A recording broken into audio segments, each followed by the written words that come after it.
memberikan perlindungan kepada masyarakat agar masyarakat tidak menjadi korban penipuan online ini.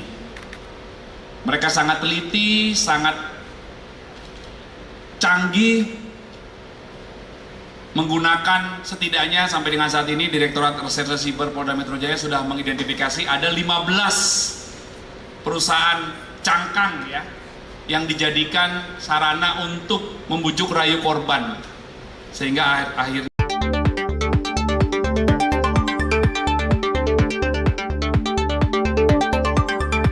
melaksanakan press release pengungkapan kasus online scamming ya, atau penipuan online sindikat internasional ya, karena ada pelaku yang berasal dari warga negara Malaysia.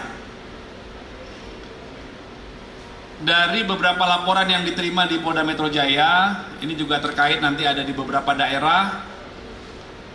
Ini perlu kami jelaskan, nanti juga akan dijelaskan bagaimana perlindungan negara terhadap warga masyarakat yang menjadi korban penipuan, kemudian apa yang harus kita lakukan secara bersama-sama. Rekan-rekan media nanti akan menyampaikan himbauan dan edukasi dari semua pihak yang hadir di sini, sehingga kita memberikan perlindungan kepada masyarakat agar masyarakat tidak menjadi korban penipuan online ini. Mereka sangat teliti, sangat canggih, menggunakan setidaknya sampai dengan saat ini Direktorat Reserse Siber Polda Metro Jaya sudah mengidentifikasi ada 15 perusahaan cangkang ya yang dijadikan sarana untuk membujuk rayu korban, sehingga akhirnya korban menjadi atau mau mengikuti arahan dari para pelaku ini. Baik, untuk proses pengungkapan kasus ini, mari sama-sama kita dengarkan penjelasan dari Bapak Dires Siber. Dan perlu kami tegaskan bahwa rekan-rekan kami dari Direktorat Reserse Siber ini bekerja sangat cepat ya rekan-rekan. Dalam waktu setidaknya 16 hari dari laporan diterima, ini tersangka berhasil ditangkap 16 hari ya. Teman-teman kami ini bekerja sangat cepat sebagai wujud komitmen untuk memberikan perlindungan kepada masyarakat. Kami persilakan Pak Dir untuk menjelaskan. Baik, Assalamualaikum warahmatullahi wabarakatuh. Salam damai sejahtera kita semua. Om Swastiastu. Namo Buddhaya, salam kebajikan. Yang kami hormati para senior kami dan rekan-rekan dari Satgas Pasti yang sudah banyak memberikan juga masukan di dalam proses pengungkapan ini, Bapak Kabitumas dan seluruh rekan-rekan media yang hadir dalam acara konferensi pers terkait masalah pengungkapan tindak pidana penipuan dalam bentuk modus operandi perdagangan saham fiktif dan perdagangan aset kripto fiktif menggunakan aplikasi secara online atau daring, yang kalau di dalam bahasa cyber, kejahatan cyber dikenal sebagai computer assisted crime dengan modus kita kata sebagai online scamming. Jadi Bapak Ibu semuanya, berawal dari adanya laporan polisi yang secara berturut-turut dengan modus yang hampir serupa. Jadi korban ini mereka ditawarkan melalui penawaran marketing di beberapa aplikasi seperti Facebook salah satunya. Kemudian diiming-imingi apabila bisa mengikuti di dalam proses perdagangan ini akan mendapatkan keuntungan yang sebenarnya keuntungannya masih relatif bisa dihitung secara wajar.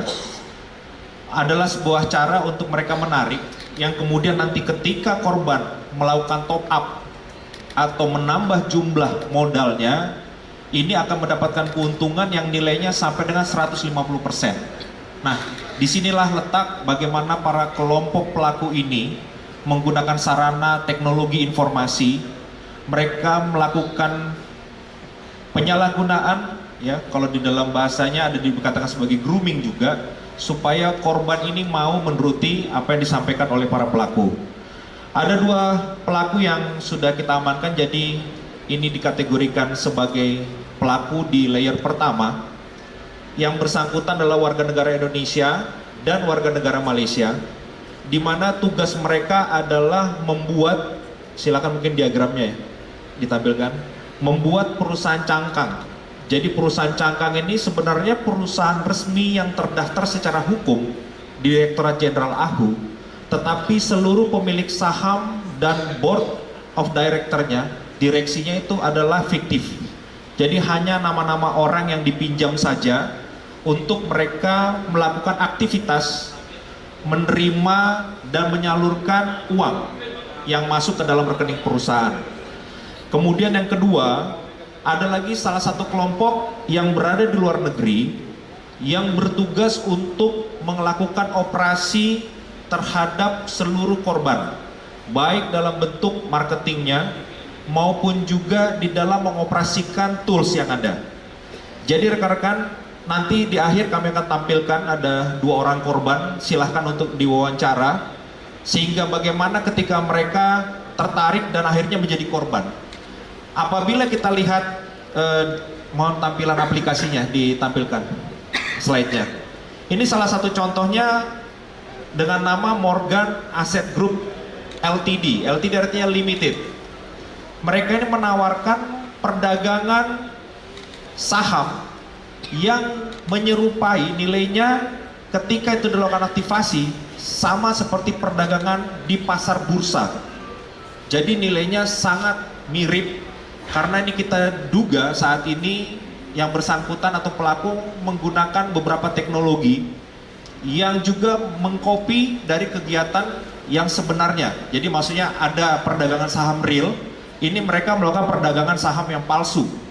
Ini salah satunya. Kemudian tampilan kedua, ini adalah perdagangan aset kripto yang nilainya juga sama. Mereka bisa dilihat up and down beberapa jenis-jenis kripto di sana bisa kita lihat. Itu di dalam jam saat yang bersamaan ketika kita melakukan cross check. Ya, jadi misalnya salah satu contohnya Bitcoin. Bitcoin nilai rupiah atau nilai US-nya berapa, itu akan sama yang ditampilkan di aplikasi ini dengan yang bisa kita lakukan checker di tempat aplikasi-aplikasi yang lain. Nah, inilah yang membuat para korban ini sangat yakin, dan ada beberapa dari korban-korban ini yang sudah melakukan withdraw atau penarikan. Jadi ketika mereka memasukkan uang senilai 500 juta, akan dihitung keuntungan 150%-nya, mereka boleh untuk menarik, dan itu diberikan oleh pelaku untuk memberikan ketertarikan. Setelah mereka melakukan withdraw, kemudian akan ditawarkan, mau nggak menjadi grup yang eksekutif dengan nilai limit minimal 1 miliar ya, atau 100.000 mata uang Singapura atau mata uang dolar. Jadi itu yang mereka tawarkan, sehingga korban melakukan top up. Setelah itu mulai penipuan-penipuan yang berlaku disampaikan. Bahkan di beberapa aplikasi ini, salah satunya korban tersebut diyakinkan untuk mendapatkan pengajaran terlebih dahulu. Nanti ada seseorang yang sudah direkam secara video, ataupun kita duga ini merupakan menggunakan teknologi artificial intelligence, sebenarnya bukan orang wajah yang real, tetapi seolah-olah bisa untuk berbicara langsung. Ini yang melakukan semacam pembelajaran kepada korban, sehingga korban juga merasa sangat yakin. Jadi tidak hanya ditampilkan aplikasinya, tidak ditunjukkan lalu lintas transaksi keuangan secara benar, tetapi juga diberikan pengajaran. Jadi dibuat seolah-olah ini seperti layaknya transaksi perdagangan kripto atau perdagangan saham yang nyata.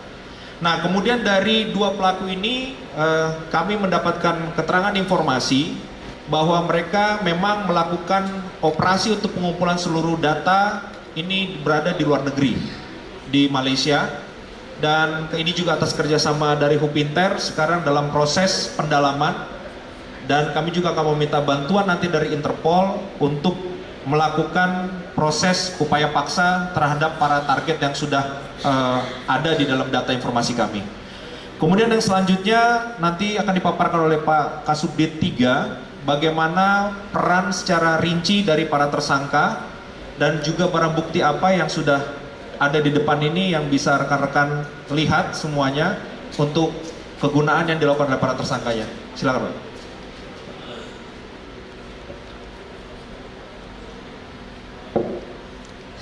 Assalamualaikum warahmatullahi wabarakatuh. Terima kasih Komandan, mohon izin menyampaikan dari peran-peran tersangka yang sudah kami tangani.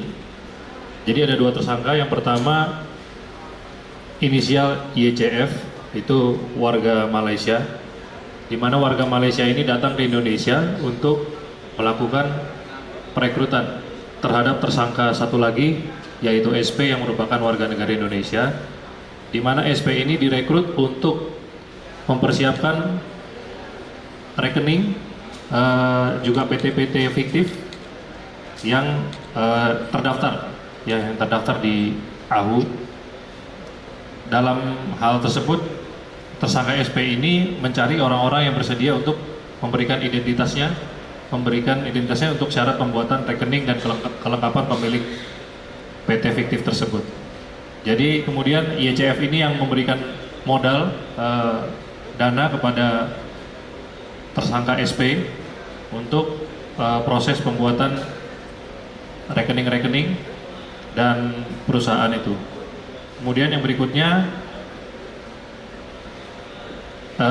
YCF dan SP itu membawa semua dokumen perusahaan, rekening maupun perlengkapan-perlengkapan yang digunakan untuk transaksi secara online, yaitu mungkin berupa handphone, SIM card Indonesia yang akan digunakan selanjutnya untuk melakukan online scam. Nanti itu akan diberikan kepada jaringan mereka di Malaysia yang kemudian akan digunakan untuk melakukan online scam. Seperti yang terlihat di depan kita ada barang bukti handphone, kemudian SIM card ini akan dibawa ke Malaysia untuk dilakukan penipuan selanjutnya. Ancaman hukuman yang kami terapkan dalam penerapan pasal adalah Undang-Undang Informasi dan Transaksi Elektronik nomor 11 tahun 2008 yang juga dirubah dalam Undang-Undang 11 tahun 2016 dan nomor 1 tahun 2024 mengenai memberikan informasi atau mentransmisikan informasi dokumen elektronik yang berisi pemberitahuan bohong atau informasi menyesatkan yang diatur dalam pasal 28 ayat 1 dan ancaman hukumannya 45 huruf A Undang-Undang nomor 1 tahun 2024 dengan ancaman hukuman maksimal 6 tahun. Kemudian juga kami terapkan pasal tindak pidana pencucian uang dikarenakan adanya aset kripto yang berada di beberapa exchanger di luar negeri. Jadi seluruh rekening perusahaan tersebut ketika menerima uang dari korban ini langsung dirubah di dalam aset kripto dan dikirimkan ke beberapa exchanger yang ada di luar negeri. Ini juga masih memerlukan bantuan dari pihak-pihak terkait termasuk Interpol dalam hal ini. Dan untuk seluruh tersangka, kedua tersangka ini sudah dilakukan penahanan di Polda Metro Jaya Direktorat Cyber untuk 30 hari ke depan. Mungkin demikian Pak Kabid Humas yang bisa kami sampaikan. Terima kasih.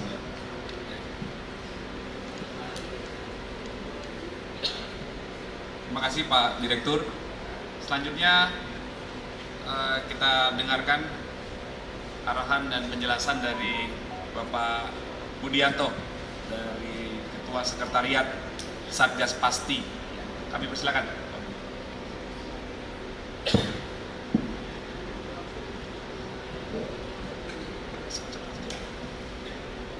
Bismillahirrahmanirrahim. Assalamualaikum warahmatullahi wabarakatuh. Salam sejahtera Bapak Ibu sekalian. Yang saya hormati Kombes Pol Ade Ari, Bapak Kombes Pol Roberto Pasaribu dan Bapak Ibu dari Direktorat Reserse Siber Metro Jaya. Terima kasih dan rekan-rekan media yang saya hormati.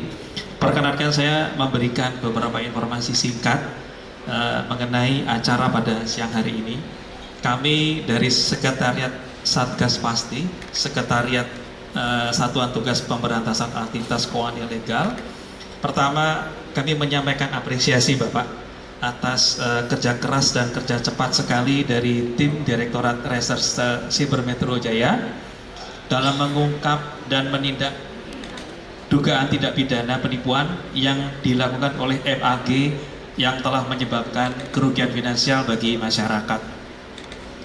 Berikutnya, sebagaimana diketahui Bapak Ibu sekalian, rekan-rekan media, bahwa Kepolisian Republik Indonesia merupakan salah satu anggota dan pendukung utama dari Satgas Pasti, yang saat ini anggotanya berjumlah 21, baik dari otoritas keuangan, kementerian, dan lembaga negara lainnya. Terkait MAG ini sendiri, yang menawarkan perdagangan saham di luar negeri, menawarkan perdagangan saham di luar negeri, dapat kami pastikan dan informasikan bahwa entitas tersebut tidak berizin di OJK. Satgas Pasti akan terus mendukung Kepolisian Republik Indonesia dalam mengungkap dan menindak penipuan, salah satunya melalui dukungan Indonesia Anti-Scam Center atau kita sebut sebagai IASC, untuk mempercepat dilakukannya penundaan transaksi yang dilakukan oleh penipu dan upaya penyelamatan dana milik para korban. Kami juga menginformasikan kepada masyarakat, mohon izin Bapak Ibu dari rekan media, tolong disebarkan informasi ini, bahwa dalam hal ada korban penipuan terkait transaksi keuangan, selain dapat menyampaikan laporan tersebut ke aparat penegak hukum seperti kepolisian tentunya, masyarakat juga kami himbau untuk melaporkannya ke Indonesia Anti-Scam Center atau kita sebut sebagai IASC di halaman website iasc.ojk.go.id.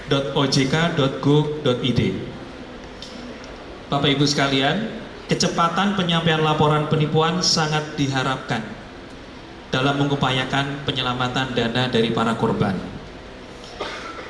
Berkaitan dengan makin maraknya penipuan yang berkaitan dengan sektor keuangan, Satgas Pasti menyampaikan kembali harapan kepada masyarakat untuk memastikan 2L, Bapak Ibu sekalian ya. Harus semuanya terpenuhi, baik itu yang dimaksud dengan legalitas dan logis.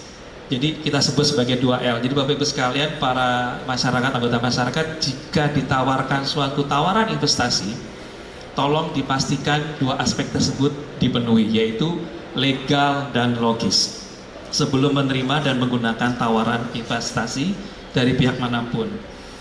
Untuk legalnya Bapak Ibu sekalian, anggota masyarakat sekalian, mudah untuk melakukan pengecekan. Bisa melihat di website OJK, ojk.go.id, atau menanyakan di kontak konsumen layanan OJK 157. Bisa melalui kontak center 157. Sehingga masyarakat bisa memastikan apakah perusahaan tersebut pernah dilaporkan sebagai entitas ilegal atau mungkin terdaftar oleh OJK. Saya kira itu Bapak Kadif, matur nuwun, terima kasih.